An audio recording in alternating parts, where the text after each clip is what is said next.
नमस्कार विद्यार्थी मित्रांनो, पुन्हा एकदा स्वागत आहे आपलं मराठी शाळा आहे आपल्या आवडते यूट्यूब चॅनलवर। मित्रांनो, या चॅनलवर आपण नवनवीन आणि वेगवेगळ्या प्रकारचे शैक्षणिक व्हिडिओ प्रसारित करत असतो। त्याचप्रमाणे वेगवेगळे प्रयोगसुद्धा प्रसारित करत असतो। आपल्या या व्हिडिओला तुमचा भरपूर असा प्रतिसाद असतो, त्यामुळे आम्ही नवनवीन आपल्यासाठी व्हिडिओ सादर करत असतो। तर बघा मित्रांनो, आज आपण द्रव्याचे संघटन या इयत्ता 8वीच्या पाठामधला एक संकल्पना क्लिअर करणार आहोत। द्रव्याचं संघटन कसं असतं। आता द्रव्य म्हणजे त्या पदार्थ, कोणत्याही पदार्थाला वैज्ञानिक भाषेमध्ये किंवा शास्त्रीय भाषेमध्ये द्रव्य असं म्हटलं जातं। बघा, त्याच्यामध्ये मूलद्रव्य असतात, संयुगे असतात, मिश्रणे असतात, असे वेगवेगळे प्रकारचे द्रव्य पदार्थ आपल्या अवतीभोवती असतात।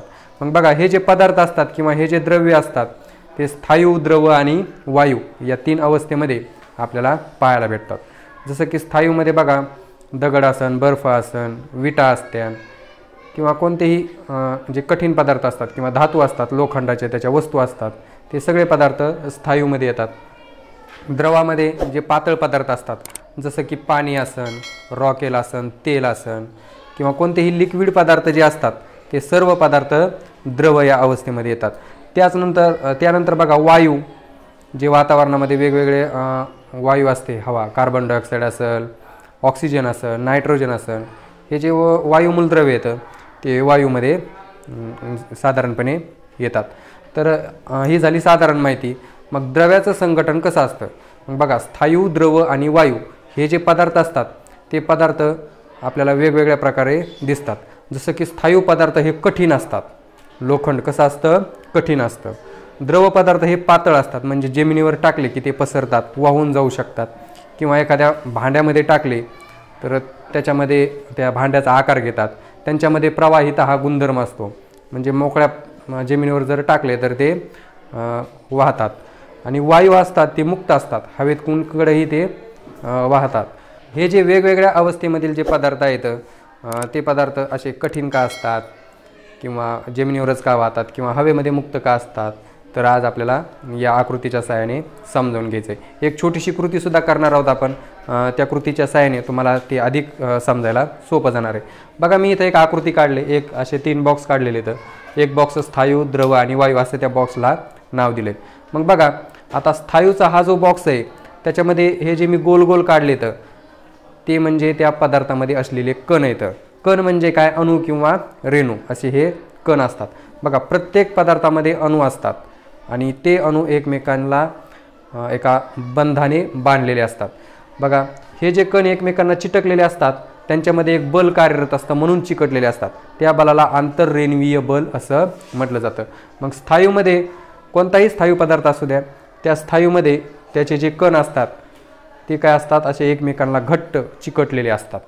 आंतररेणवीय बल त्यांच्यामध्ये खूप जास्त असतं, त्यामुळे ते काय होतात, घट्ट एकमेकांना चिकटलेले असतात। म्हणून बघा, आपण स्थायू पदार्थ एखादा टेबलवर जरी ठेवला तरी तो त्याचा आकार बदलत नाही। जोपर्यंत त्याच्यावर बाह्य बल कार्यरत होत नाही तोपर्यंत स्थायू पदार्थ त्याचा आकार बदलत नाही। जसं की तुम्ही दगड ठेवला तर त्याचा आकार बदलत नाही। बघा, किंवा आपण एखादा छोटासा लोखंडाचा तुकडा घेतला, तो एखाद्या बरणीमध्ये ठेवला तर त्याच्या आकारामध्ये कसलाही बदल होत नाही, त्याचा जो आकार आहे तोच आकार राहतो। पुन्हा बघा, द्रवाचे जे कण असतात ते थोडेसे एकमेकांपासून तुटक असतात, म्हणजेच त्यांच्यात आंतररेणवीय बल हे स्थायू पदार्थापेक्षा कमी असतं। म्हणजेच त्यांचे कण काय असतात, थोडेसे तुटक असतात आणि कण तुटक असल्यामुळेच त्यांच्यामध्ये प्रवाहिता निर्माण होते, म्हणजेच ते वाहतात। जसं की बघा, पाणी आपण एखाद्या भरणीत ओतलं तर काय होतं, त्या भरणीचा आकार ते घेतं, किंवा पाणी आपण जमिनीवर ओतलं तर लगेच ते उताराच्या दिशेने वाहू लागतं। म्हणजेच बघा, त्याचा आकार कोणत्याही बाह्य बलाशिवाय बदलू शकतो। पुन्हा त्याच्यानंतर वायू बघा, वायूमधले जे कण असतात ते कण खूप विरळ असतात आणि खूप विरळ असल्यामुळे ते हवेमध्ये मुक्त संचार करत असतात। बघा, ऑक्सिजन असेल, नायट्रोजन असेल किंवा कार्बन डायऑक्साईड असेल, हे जे वायू असतात ते आपल्याला हवेमध्ये मुक्तपणे संचारलेले दिसतात। मग त्यांच्यामध्ये सुद्धा आंतररेणवीय बल हे या दोन्हीपेक्षा कमी असतं, म्हणून ते हवेमध्ये मुक्त संचार करतात। मूलद्रव्यामध्ये किंवा पदार्थामध्ये किंवा द्रव्यामध्ये असलेले हे जे कण आहेत हे कण सतत कंप पावत असतात। बघा, सतत कंप पावत असतात। म्हणून काय होतं बघा, हे जे स्थायू, द्रव आणि वायू या ज्या अवस्थेमधील पदार्थ असतात त्या पदार्थांचं विचलन होतं जसं की बघा स्थायूमध्ये जास्त कण असल्यामुळं त्यांचं जे कंप पावणं असतं ते थोडंसं कमी होतं, किंवा द्रवामध्ये थोडंसं अंतर असल्यामुळं त्याच्यापेक्षा जास्त त्यांचं कंप पावणं होतं, आणि वायूमध्ये सर्वाधिक ते काय होतात, कण कंप पावतात, म्हणून ते मुक्त संचार करतात, द्रव जमिनीवर वाहू शकतात, आणि स्थायू पदार्थ हे तसेच आहे त्या स्थितीमध्ये राहतात. मग बघा या ज्या कणाचं कंपन असतं ते कसं असतं ते आपल्याला लक्षात यावा यासाठी एक मी छोटीशी कृती करणार आहे. तर या कृतीसाठी आपल्याला एकदम साधं साहित्य इथं मी आणलेलं आहे बघा.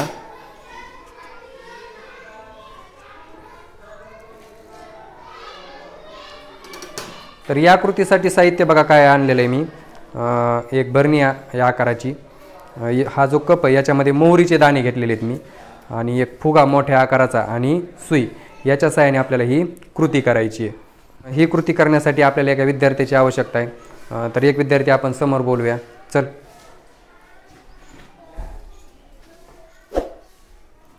हे धर हातात. बघा ही बरणी आहे, या बरणीचं झाकण आपल्याला बाजूला ठेवायचं आहे, आणि या बरणीमध्ये थोडेसे मोहरीचे दाणे टाकायचे आपल्याला.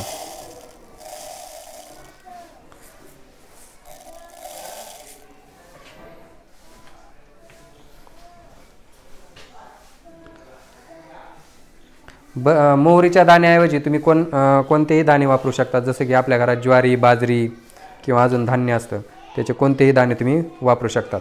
आता हा जो फुगा आहे, हा फुगा काय करायचा आपल्याला, या फुग्यामध्ये दोरा ओवून घ्यायचा मध्यभागी.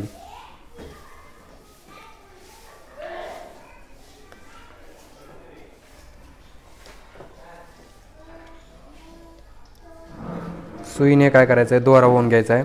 दोऱ्याच्या पाठीमागं आपल्याला गाठ मारायची, जसं की आपण कपडे शिवताना दोऱ्याच्या पाठीमागं गाठ नाहीत का मारीत, कपड्याला गुंड्या लावताना वगैरे, तशी आपल्याला इथं गाठ मारायची. हा जो फुगा आहे तो फुगा आपल्याला बरणीच्या तोंडाला बांधायचा आहे. हे दोरा बाहेरची जी साईड आहे सुईची ती बाहेर ठेवायची, आणि गाठीची साईड आतमध्ये ठेवायची. तर हा मी फुगा आता याला बांधतो, तो रबर बँडने ताणव त्याच्यावर.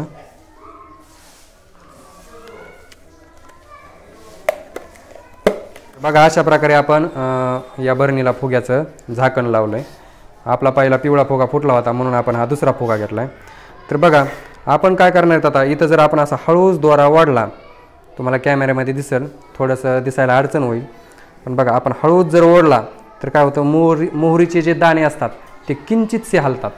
कशामुळे हलतात किंचितसे, कारण त्याच्यामध्ये थोड्या प्रमाणात कंपन होतं, म्हणजेच स्थायूमधले जे कण असतात त्याच्यामध्ये थोड्या प्रमाणात काय होतं, कंपन होतं. कशामुळं, कारण त्यातले कण एकमेकांना चिटकून बसलेले असतात. त्याच्यानंतर थोडंसं आपण पुन्हा जास्त जोर लावला तर लगेच बघा मोहरीचे दाणे थोडेसे जास्त हलतात, म्हणजेच द्रव पदार्थासारखं, म्हणजेच काय होतं, कंपन थोडंसं अधिक वाढतं.